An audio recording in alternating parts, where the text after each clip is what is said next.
Olá, eu sou a Juliana, sou aluna de Biologia e vou apresentar meu PIBIC intitulado Modelagem Estrutural do Antígeno 5 salivar de Rhodinus delectus e foi orientada pela professora Carla Nunes de Araújo. A doença de Chagas é uma antropozoonose causada pelo protozoário Trypanosoma cruzi e tem como vetor os tratomíneos, como por exemplo o Rhodinus delectus. E mesmo com mais de 110 anos da sua descoberta por Carlos Chagas, a doença de Chagas ainda afeta entre 6 a 7 milhões de pessoas no mundo, é endêmica de 21 países da América Latina e é considerada pela OMS uma doença tropical negligenciada. Isso porque afeta principalmente populações mais pobres e tem alta mortalidade. O ciclo de vida da doença se inicia quando o vetor triatomínio se alimenta do sangue do hospedeiro e libera suas excretas, que contém o Trypanosoma cruzi.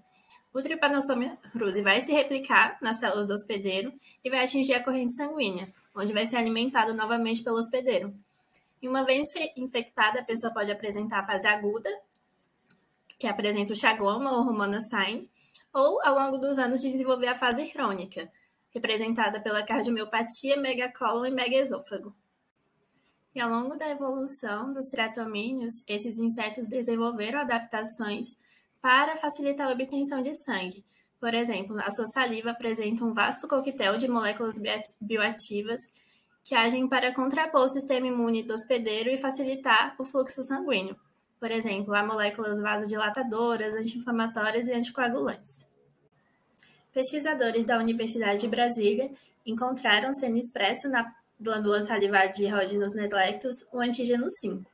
O antígeno 5 é uma proteína da superfamília CAP e está presente na saliva de outros insetos, também no veneno de vespas e formigas e também no veneno de cobras. Porém, não se sabe ao certo seu mecanismo de ação e sua função.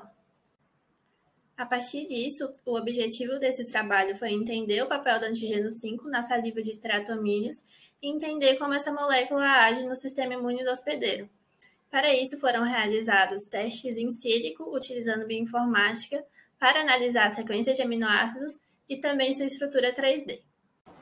Na primeira etapa, foi realizado um alinhamento múltiplo, com sequências semelhantes encontradas no GenBank. Em azul está presente a identidade entre essas sequências.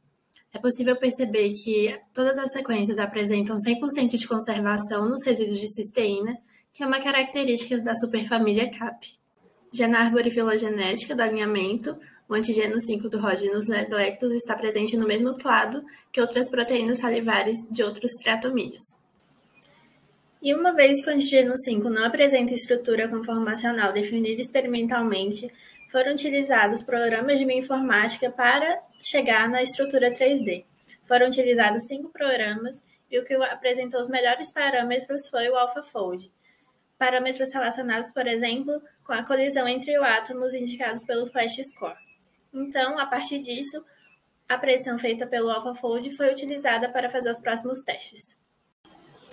Procurando proteínas com a estrutura 3D semelhantes à do antígeno 5, foram encontradas, por exemplo, a triapsin de uma mosca hematófaga e também uma proteína diplatelmintos da superfamília CAP, e foi visto que essas proteínas apresentam capacidade de se ligar a lipídios, por exemplo, leucotrieno, colesteróis e prostaglandinas. A partir disso, foi analisado se o antígeno 5 tinha uma capacidade também de se ligar a alguns lipídios. Dessa forma, foi realizado o docking molecular com alguma dessas moléculas e foi visto que elas apresentam afinidade semelhante. Porém, analisando a energia total, a prostaglandina é a que apresenta a maior capacidade de se ligar ao antígeno 5. Além disso, foi feito o docking molecular com ligantes semelhantes ao leucotrieno e a prostaglandinas, retiradas de uma biblioteca de ligantes, e foi visto que o antígeno 5 apresenta maior afinidade de ligação com as prostaglandinas. Por fim, é possível concluir que o antígeno 5 deve ter algum papel na interação triatomina-hospedeiro, uma vez que tem capacidade de se ligar a moléculas com uma relevância imunológica, como, por exemplo, o leucotrieno, que age nos processos de inflamação, aumentando a permeabilidade, e também as prostaglandinas, que agem no fluxo sanguíneo, formando coágulos. Então, se o antígeno 5 se liga a essas moléculas, ele acaba contrapondo o sistema imune do hospedeiro para facilitar a obtenção de sangue pelo inseto triatomínio. E essas foram as referências, e eu agradeço a todos os colaboradores.